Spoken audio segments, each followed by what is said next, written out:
Hey, what's going on? Welcome back to Iron Anchor Cycles. Well, it's another day, which means another Dyna. I don't know what it's been about the last couple weeks, but it seems like we just finished one Dyna and just move on to the next.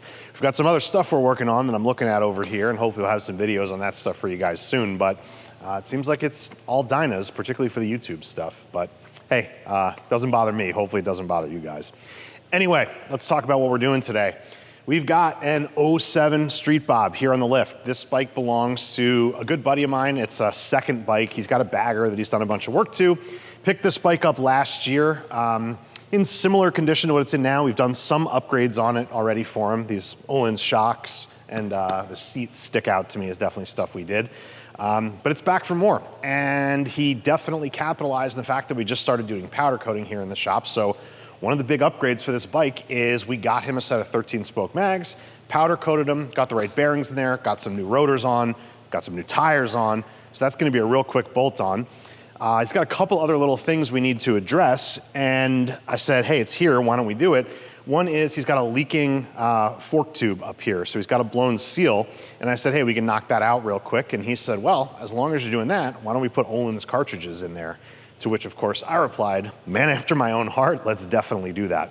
So that's what today's video is. We're gonna install Ohlins cartridges. We are going to put the new wheels and tires on, along with new rotors and new brake pads. Shouldn't be too much of a big endeavor. We've got most of the heavy lifting done already in terms of the powder coating and getting the tires mounted and balanced. So I'm just gonna get cracking on this, and hopefully you guys will see a little transformation here. So I think this is gonna be a big change in the way this bike looks. So there's your view now of the before, and hopefully, very shortly, we should have a good after photo or video for you. So I guess that's enough talking. Let's do it. All right, so I think I'm gonna do the cartridges first, and then we'll do the wheels. So let's get started with a little bit of disassembly here, and we'll make it happen.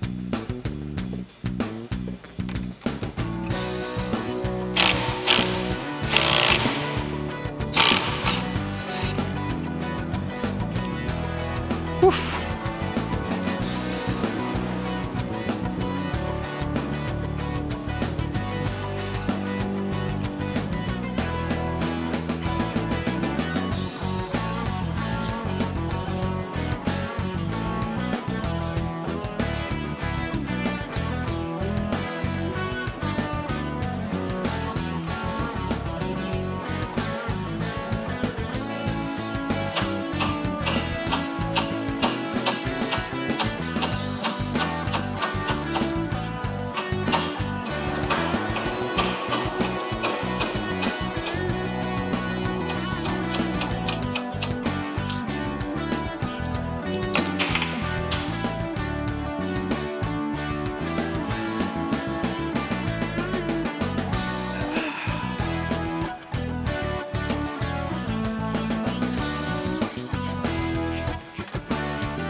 All right, so part of the thing about working on bikes is that you don't know what you don't know until you get there. So just did a little bit of the basic disassembly, wheel, caliper, fender, all that stuff.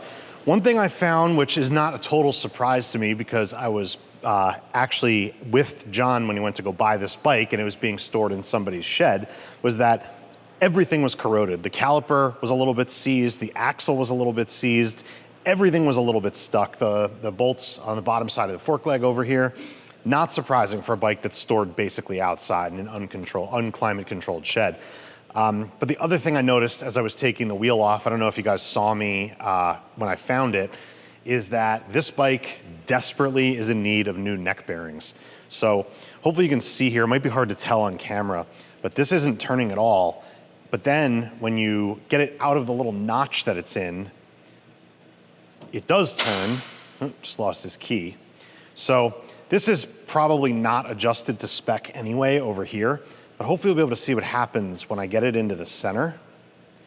Do you see that little shake? There's literally, and we'll see it when we do this repair, there's gonna be a little bit of a divot or a notch in the inner race, either the top or bottom or both. It's basically causing the rollers to sit in there. So that's a lot of wear on those bearings, and they definitely need to be replaced. This isn't just as simple as grease them and readjust them. So this video is gonna have a little more to it than I thought, because originally this was not part of the plan, but like I said, you don't necessarily know what problems you're gonna find until you get into it, which is why we always give people little asterisks on their estimates of cost and time, which is, hey, if we don't find anything else wrong or you don't give us any other work to do, this is what the price will be. But sometimes you find stuff and you just gotta deal with it. So we're definitely gonna fix this. But I think just to keep going and make a little bit of progress, I'm gonna start by getting the fork legs off. We'll do the cartridges, we'll come back over to the bike, we'll fix the neck bearings, then we'll get the wheels and brakes done. So a little bit more disassembly just to slide these out, just undo these pinch bolts, and we'll see you over at the suspension bench. Start digging into these. All right, got our fork legs off. Let's go ahead and get them broken down.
All right, well, I got the guts taken out of both of these. We got them drained and we got them cleaned a little bit. Now we just got to get the uppers separated from the sliders, so we'll do that on both and we'll keep rolling.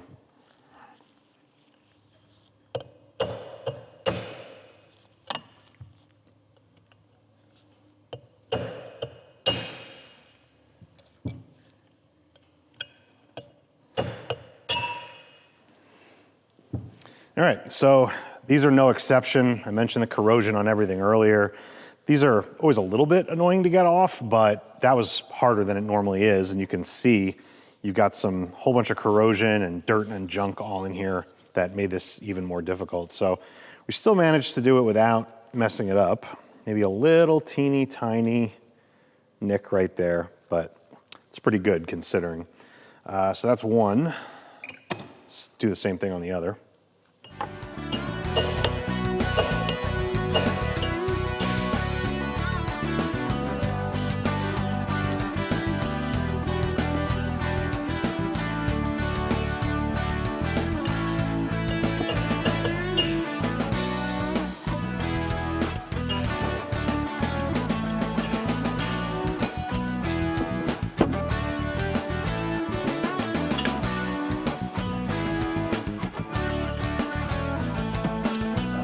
Wiper seals next.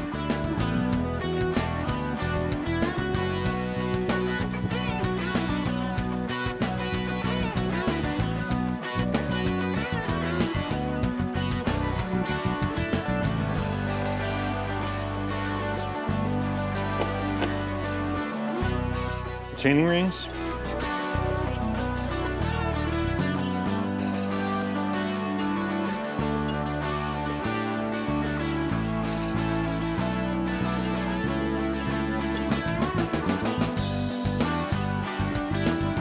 And finally, the seals themselves.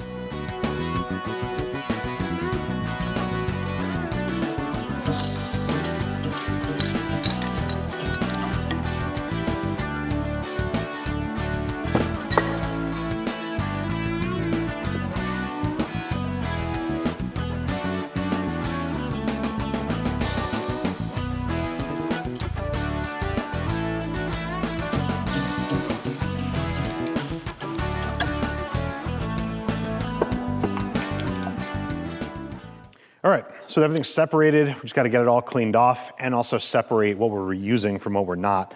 Just about everything we disassembled is not getting reused. Only a very few couple of pieces other than the lowers themselves and the sliders.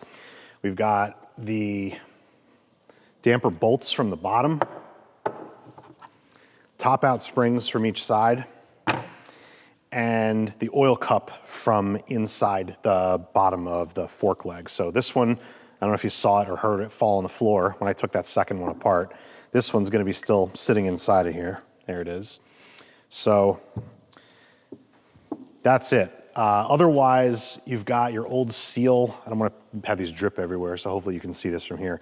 The seal is definitely getting replaced.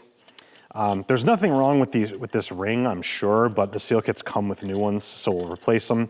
And then the two bushings, see, made the mess I didn't want to make. The two bushings, I'm sure, are worn out, so we'll replace those as well.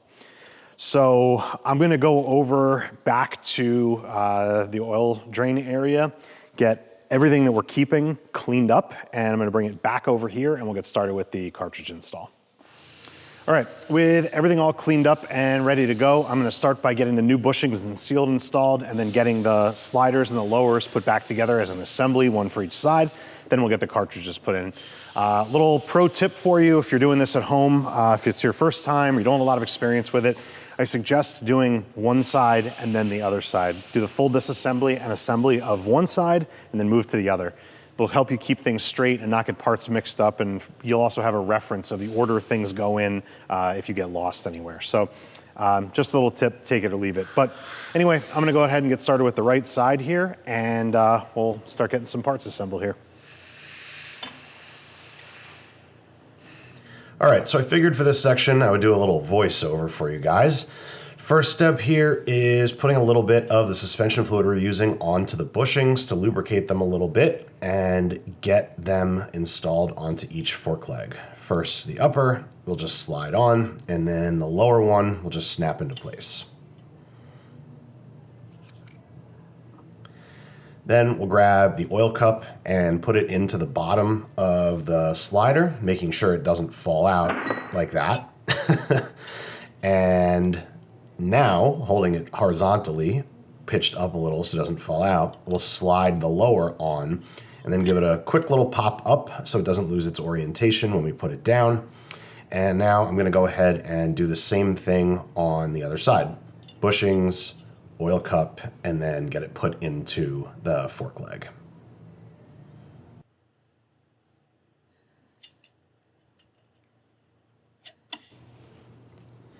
I apologize for the both audio quality and my voice quality on the voiceover here. My cold is getting worse, not better, so I'll try to keep my comments as minimal as possible so you guys don't have to listen to me too much.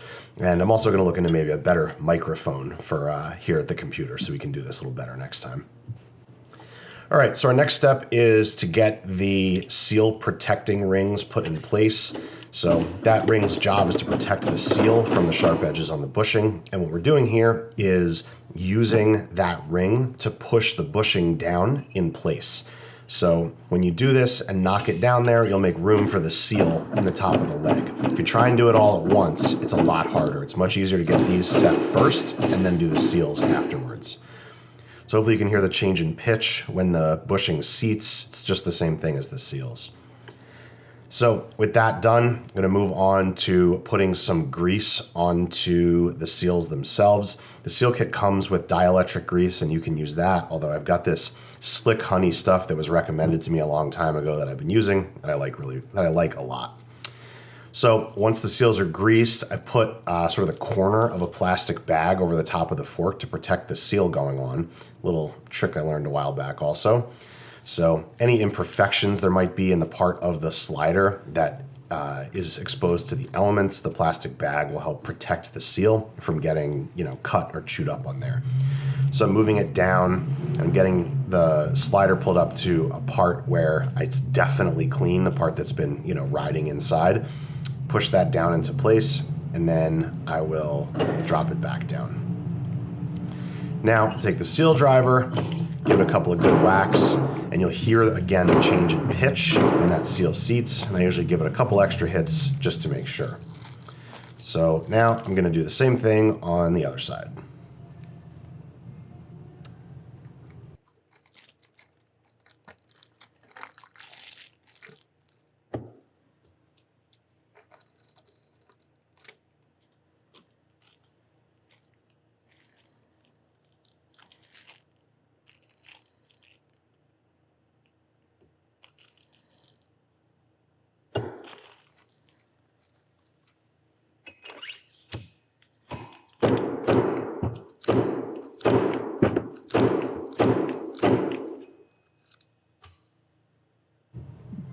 All right, with the seals in place, we can put the snap rings or retaining rings in place, and those should just snap right into the groove.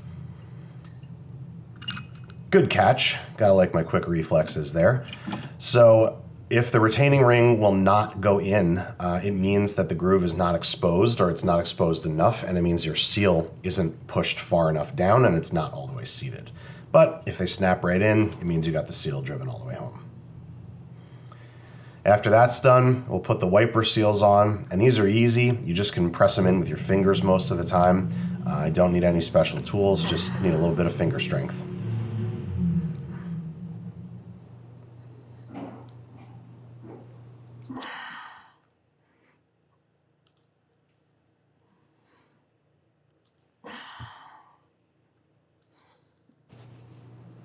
All right, with the wipers taken care of, we can put the dust caps back on.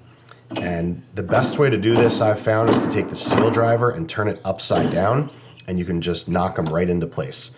Doesn't damage the finish on them, and it hits them nice and evenly and gets them to sit down exactly as they should. Just like that. All right, the new seal's in, the fork's reassembled. We're back to where we'd be if we were just doing a cartridge install and not changing the seals. So let's get going with that. First thing I want to do, and I'm going to do it on both of them so I don't forget, I've done it before, make sure those top out springs go in. You do not want to finish this install and see those springs sitting there on the workbench. It's not a fun day. Fortunately, it's not that bad to redo this, but still. Anyway, let's go ahead and get the cartridges set up. So, I'm going to take a look. I've got the rebound side here, which is going to be on the right. R, rebound, R, right. Get it? All right. And what I'm going to do first, so that I don't have to do it later, is I'm going to lubricate the O-ring and put it on the cap.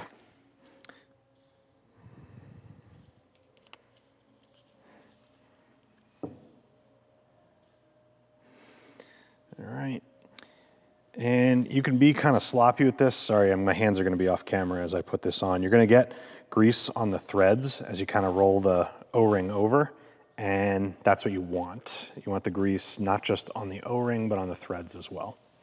All right, so there's our cap. We'll put that aside until it's ready to go on. And let me grab a couple tools out of the drawer here. All right.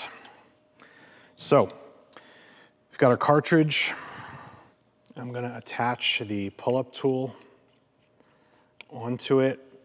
And I like to run the screw, or the nut I should say, down so you get a little bit more tension on it when you put the hold-up tool in, and you'll see that in a moment. But what we're going to do with our cartridge is take this rebound cartridge, install it into the right side, and just make sure that sits all the way down in there.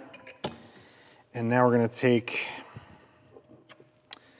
the bolt and a new washer. And these washers, like any washer, they're stamped, so there's kind of a round side and a sharp side. I like to put the sharp side towards the thing and the round side towards the bolt, if that makes sense. So I'm going to put some blue Loctite on here. And we'll get this installed.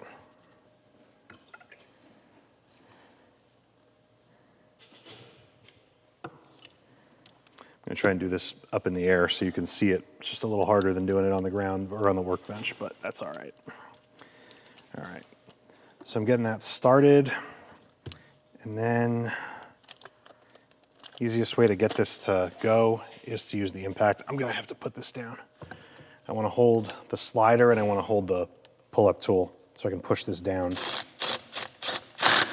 All right, and once it catches, I just hold it down here. Now, there is a torque spec for this, although in my experience, number 2 on my little Milwaukee gun seems to be perfect. Take that for what it is. Your mileage may vary.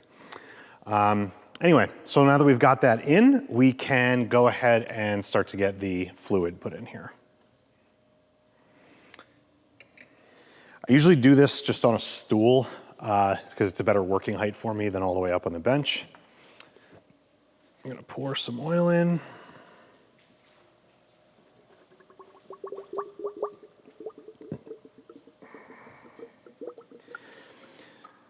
So I like to do the damper rod at least 10 times up and down, and then I also wanna do the slider itself at least 10 times up and down.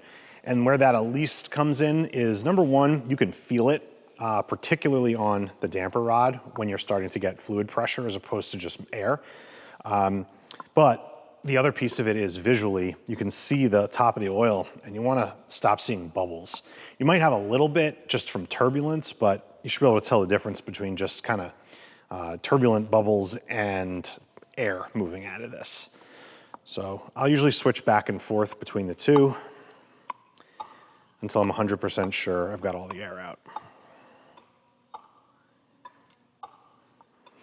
All right, feels good to me. So, like I mentioned, the next thing we're gonna do is set our oil level, which is done using a little gauge here. So we set this ring at 150 millimeters above the tip and slide that down here. Sorry, this is a little hard one-handed, there we go. And now we know we're gonna pull out all the fluid that is above the 150 millimeter mark, which is what we wanna do.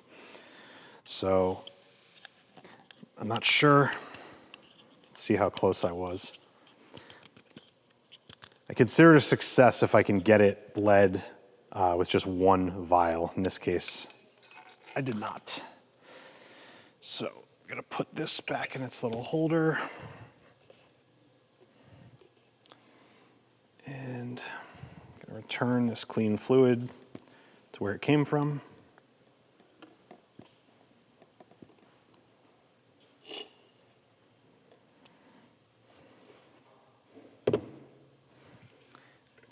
And we'll go again. And obviously as you do this, you want to make sure that you're keeping this straight up and down so that the level is even.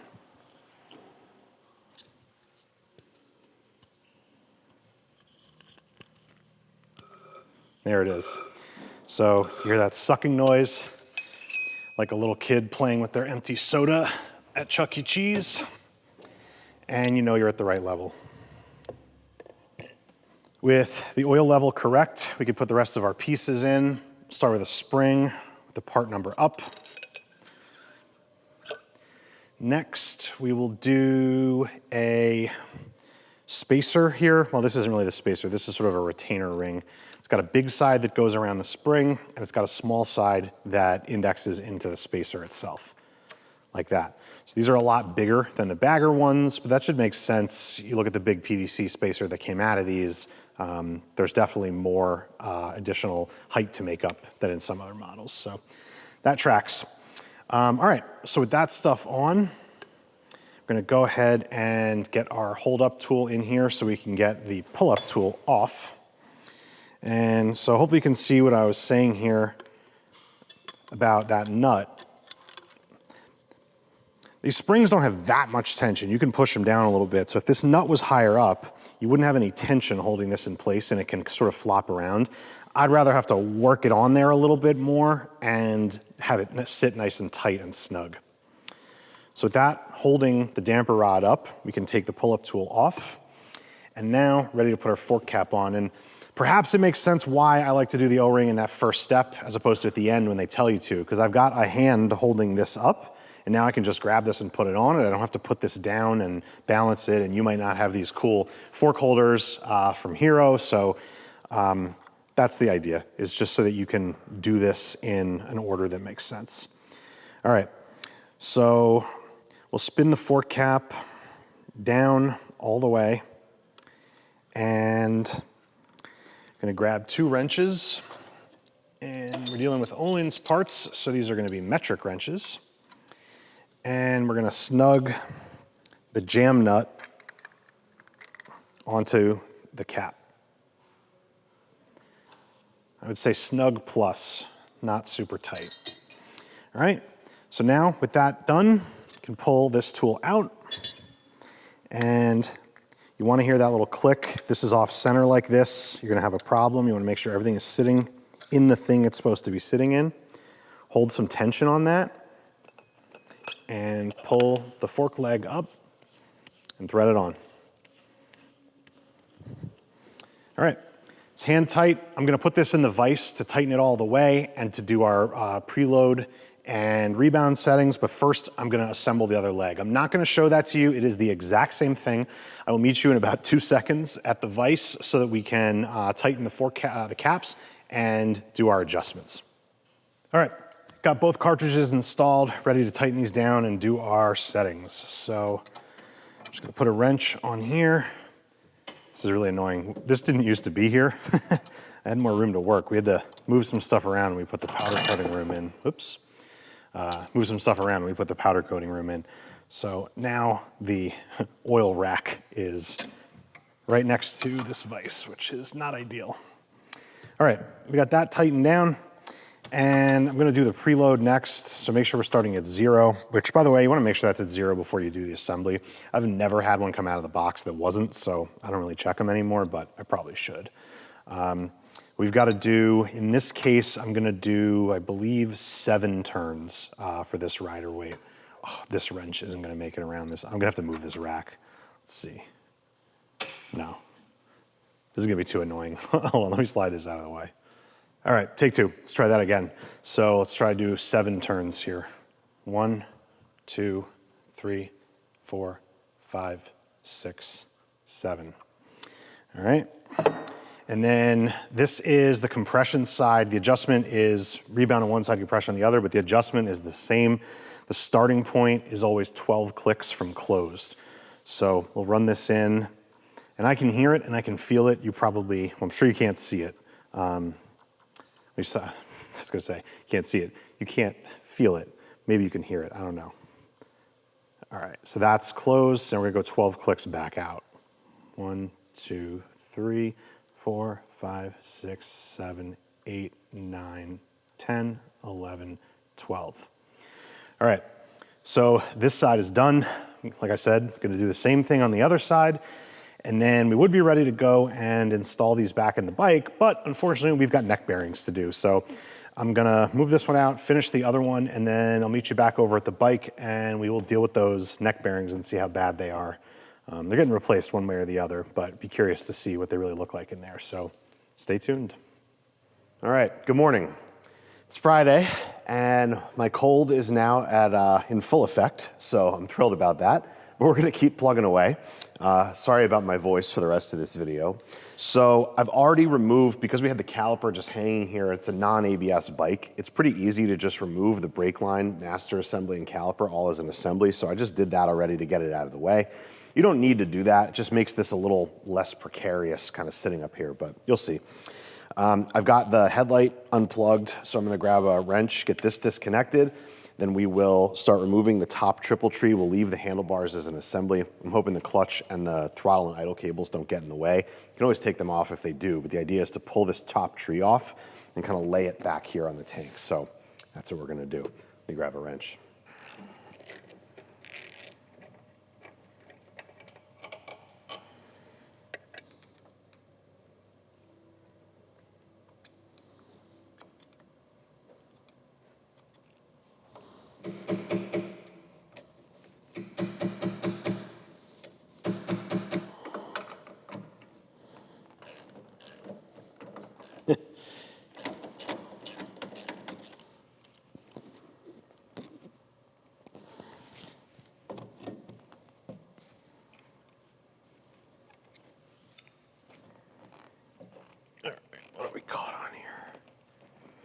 All right, so to get a little better access here, I went ahead and pulled the little rubber grommets out of the windows in the frame. and pulled the wiring harnesses out. These were really stuffed in there. I'm glad I did that off camera. It was kind of a pain digging these things out.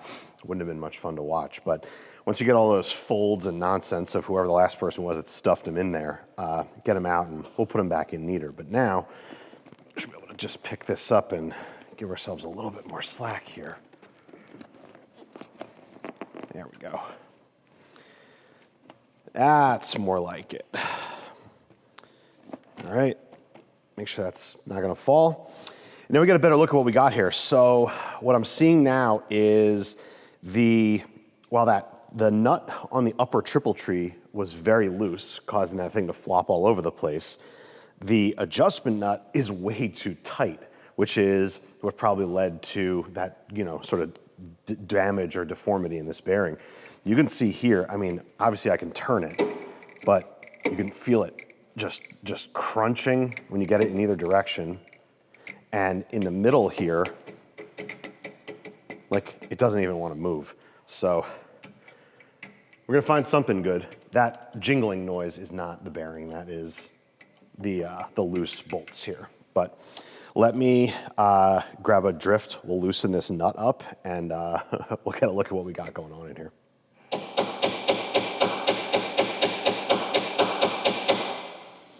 All right, that should not be anywhere near that tight.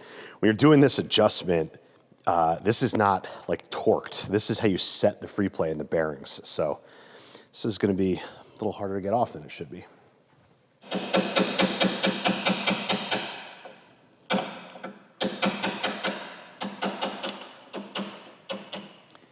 All right, got it broken free. We should be able to get the rest off by hand. All right, you ready for the moment of truth? Get a look at these bearings for the first time. Let's start with the bottom. Let's see what we got here.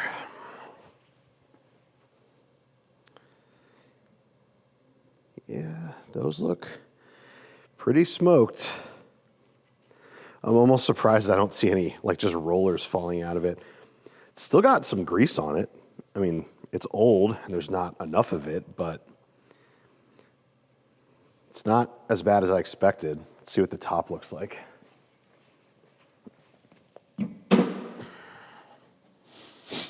And in truth, the races is probably where we'll see more of the, oh my God, yeah. I'll see if I can get the camera under here and you'll be able to see the grooves in this bearing from every single roller.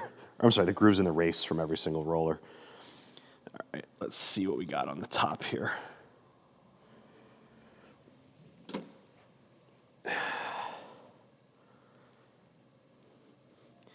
Yeah, well, this one, again, it's got a little bit of grease on it, but it's definitely pretty dry. And again, not as bad as I expected. It's a little loose, the cage. I'm sure there's wear in here. But I'm sure we're going to find more of the damage is on both of the races. But let's see. This one's not horrible, actually. I can't really feel any of the marks I see with my finger. Down here, yeah, these I can feel. So bottom one's worse than the top. But anyway, let me wipe my hands off, and I guess before we really dive into replacing anything, I'll grab the tool to knock these races out, and then we'll get fully cleaned up, and we'll look at installing the new races and new bearings and get this put back together. All right, let's knock these races out. Little tip if you're trying to do this on your own, I guess you probably can. I'm not saying I wouldn't recommend it, but please don't try and just stick like a punch or a drift through this thing and try and knock these bearings out by the edges. You're gonna mess things up and it's not gonna be worth it. I'm not saying you gotta spend whatever the gym's tool costs, and I'll show you how that works. I'm sure there's probably an Amazon knockoff or something like that, but I'm sure there's videos out there on YouTube. Oh, look how you can do this job without spending money on the tool. Don't do that, you're gonna break stuff. I'm gonna start with the top one. So basically, we got these dies that go in here and they grab the bottom of the race. The idea here is that you're gonna knock this thing out, not by pushing on just one edge at a time, but on the whole thing. So they sit in here, and this can just be a little bit trying to get it put together sometimes. There's this little spacer that's going to go on the end of the driver. Sorry, I've only got one hand here. The idea is that that will keep your dies aligned as they should be. So we're just going to try and slide this up. There we go. All right, so with that in place, I'm just going to hold pressure on it, and then I'm going to hit the bottom of it with a hammer. Here, I'll try and adjust the camera a little bit. There we go. All right. And the bigger the hammer you've got, the easier this will be. More mass, less whacking is better. See that? I mean, I'm not sure if you can see it yet, but it's already starting to move, and I'm holding the hammer all the way down here, really not even hitting it that hard.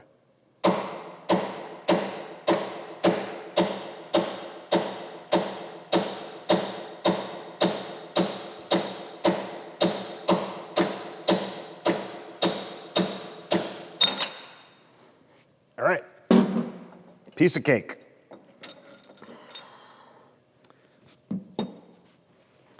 All right, so there's our first race. I already wiped these off. So what's left here is, most of this is not dirt, and there's a little bit, but mostly what you see is wear. This one is really not so bad, but wait until you see the bottom one.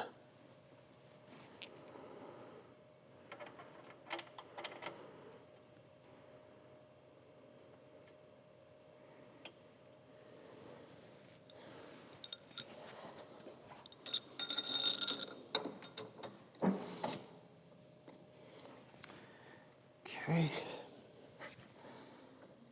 pressure, and tap this one out just like the other one.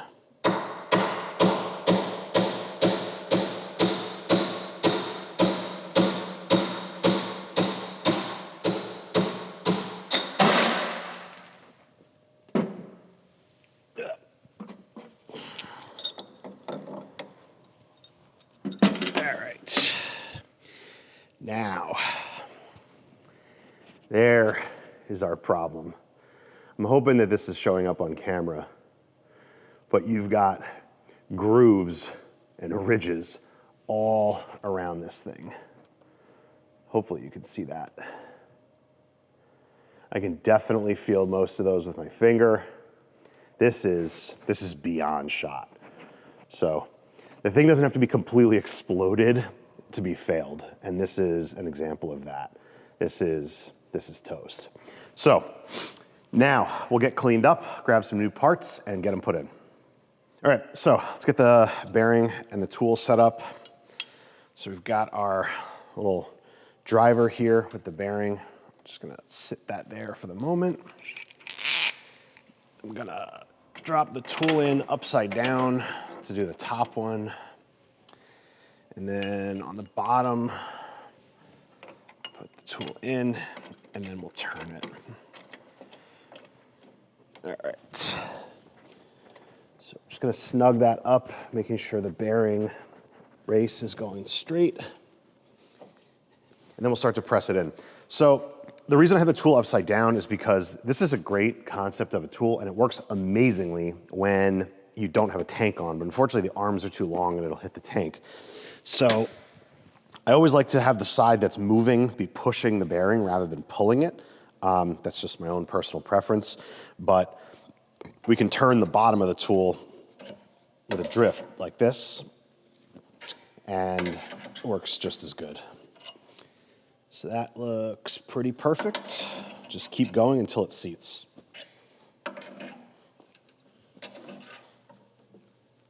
All right, there we go. Now, just gotta back the tool out. We'll do the same thing on the bottom.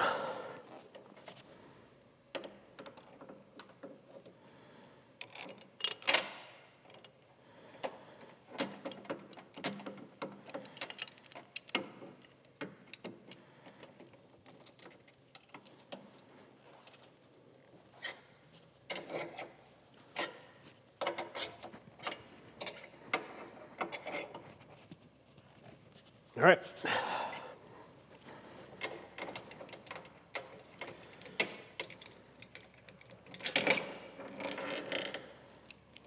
All right, the race is taken care of. We can move on to the bearings themselves. So the top bearing, as you saw, is just a slip fit onto the steering stem.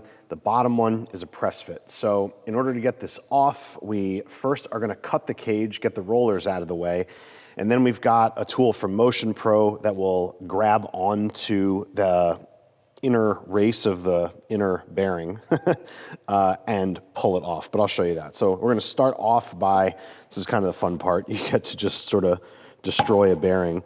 So what I like to do is put a little screwdriver in there, make a little room, and then just start cutting.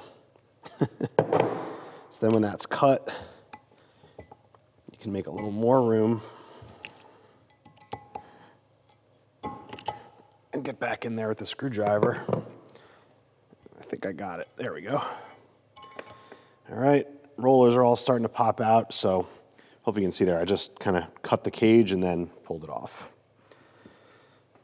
Now, the next step is going to be to use our tool to pull this off, and in this case, don't need to. I probably could have checked that while the bearing was still together, not that it matters, but this should not slide off like that. Down here at the bottom, it should be a press fit. I guess we will find out if the new one will need to be pressed on. Hopefully it does. I do feel a little bit of wear here. I'm not sure how important it is that that's a tight fit there. I don't know. I mean, obviously, if it moves, that's what causes the wear because it's gonna keep moving and keep wearing.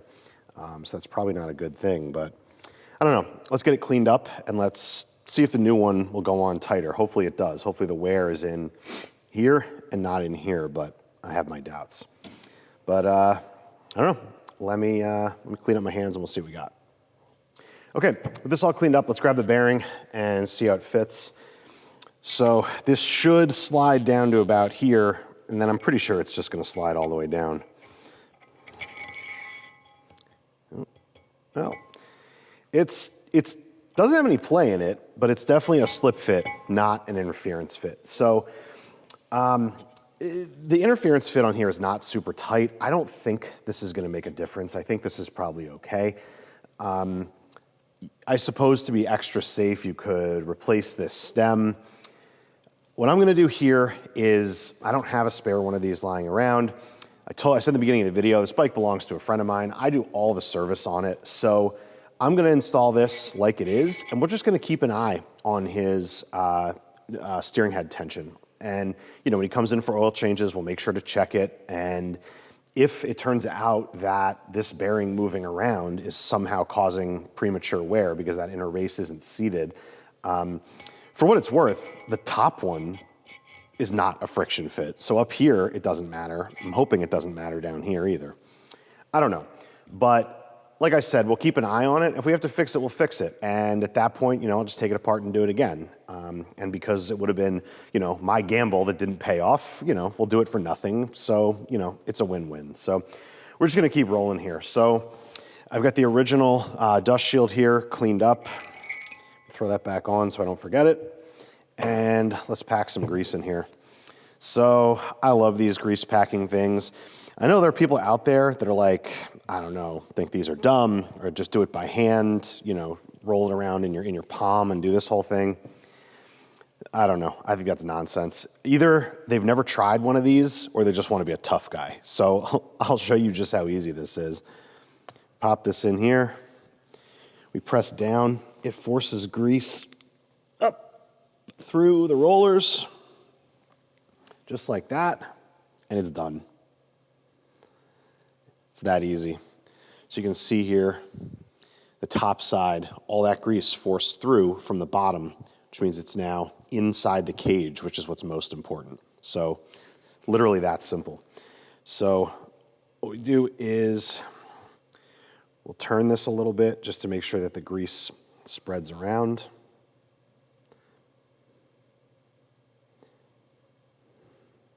We're good to go. Bearing is packed. Probably could have put some gloves on for this.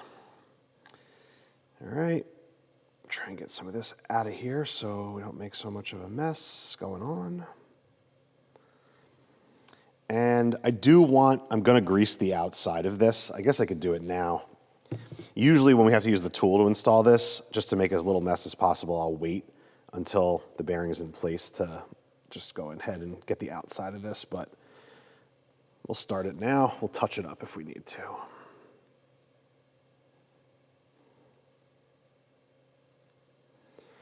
And all right, that's good enough for right now. Like I said, we're gonna put some more on and we're gonna do the race as well. Okay. Boom. All right. Now, I'm gonna have to do that again for the top bearing, but I still wanna wipe the grease off my hands. I'm going to put some grease onto the races on the bike, and then we'll bring this over and we'll start to install it. And I'll show you how that goes. All right, so unfortunately the battery in my microphone died, so I'm gonna have to do another voiceover here. What I'm explaining is that I've got the races greased, the bearings greased, and I'm gonna slide the lower triple tree in from the bottom and then drop the upper bearing in from the top. So once that's in, I'm gonna grab the nut, and here, I'm sorry, not the nut, first the dust shield. So that goes on first, and then the nut. And I'm gonna show you here that the nut is directional. It's got a tapered side on one side and a flat side on the other. The flat side goes down, and the tapered side goes up to match the taper on the bottom of the upper triple tree. So we'll put that in and spin it down, and I'll just not make you watch all those threads and just cut to it getting seated. And you can see there what I'm doing is just seating it to take out the play in the bearings and showing you how nicely it moves now that we've got proper races in there. All right, so with our stem nut run down to just take the play out of the bearings so there's no up and down motion, go ahead and put the upper triple tree on. All right. And I've got a new lock washer. You don't necessarily have to replace these, but I've got a bunch of them, so I always do. This little tab is gonna index into a hole that's in the top triple tree, and then we'll bend an edge of it up after we do the adjustment.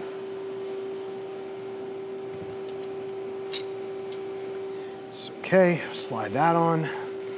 Then we've got our nut cleaned up and ready to reinstall.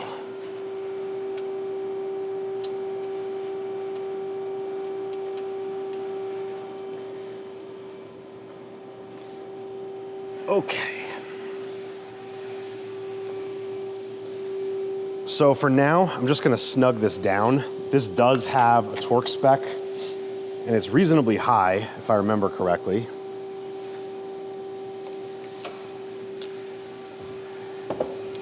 But for the moment, I just don't want these going anywhere. Feels pretty good.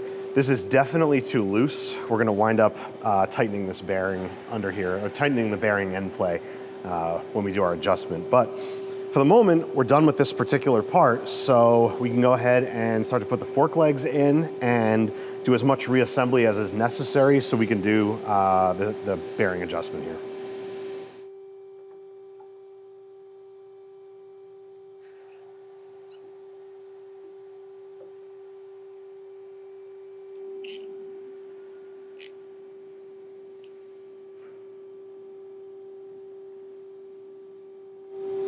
Okay, I've got the bottom bolts snugged, the top bolts are still loose.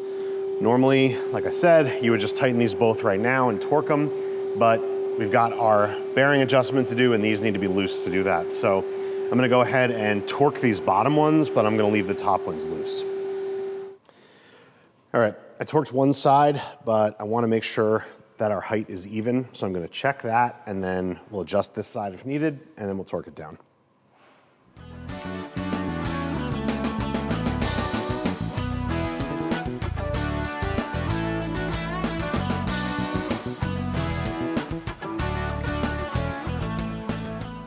All right, time to make some forward progress on this. Let's get this wheel put on and see what it looks like.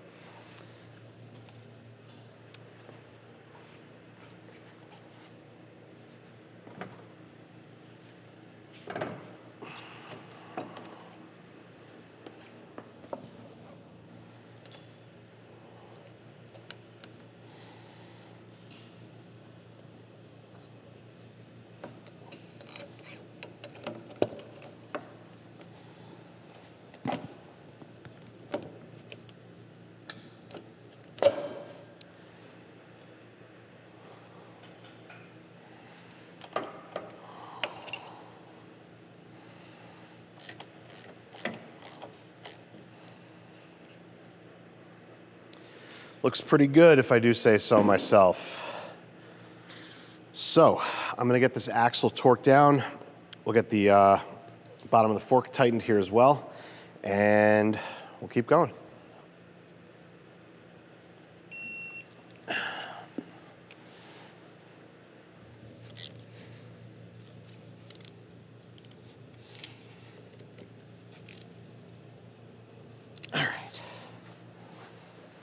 All right, that's our front end pretty much reassembled. Off camera, I just got the brake reattached. We put new brake pads in the caliper to go along with the new rotor.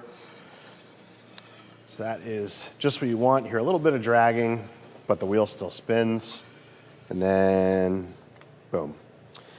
So that is that for right now. Now, if we had nothing else to do, this is the point where I'd want to do our neck bearing adjustment. We'd pull the bike off the lift, jack up the front, probably disconnect the clutch cable, and we'd measure the fall away, and then get this nut adjusted, and then tighten up everything that we left loose up here at the top.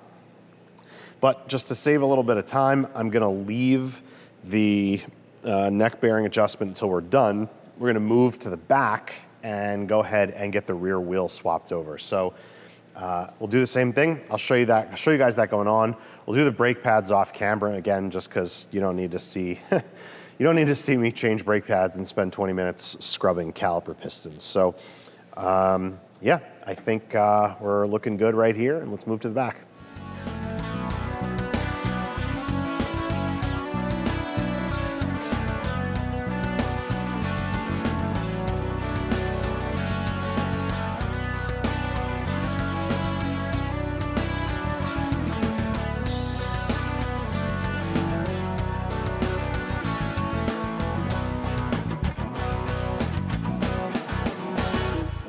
All right, well, that's gonna do it on this job. We definitely got a little bit more than we bargained for with having to do the steering head bearings. What started as a pretty simple just install some cartridges and swap some wheels turned into a little bit more of a project, but hey, that's all right. We bite off more than we bargained for all the time, so that's what makes things fun. But anyway, I think all said and done, this was a major transformation on this bike. We actually were just saying before I turn the camera back on, it really looks like a different bike, honestly. I think now I can start to see it. I wasn't in love with the bike before, but now looking at it with these wheels on it, it's looking right to me. The bars that are on here are not my taste, you know, the factory mini apes, but they work with the colors and the lines. The only thing to me that is now just such an obvious stick out on this bike is these pipes. Like, they just gotta go. Obviously, y'all know what my preferences are in terms of what pipes should go on here, but really find something that goes with the aesthetic of this, even if it's not an HPI 2-in-1.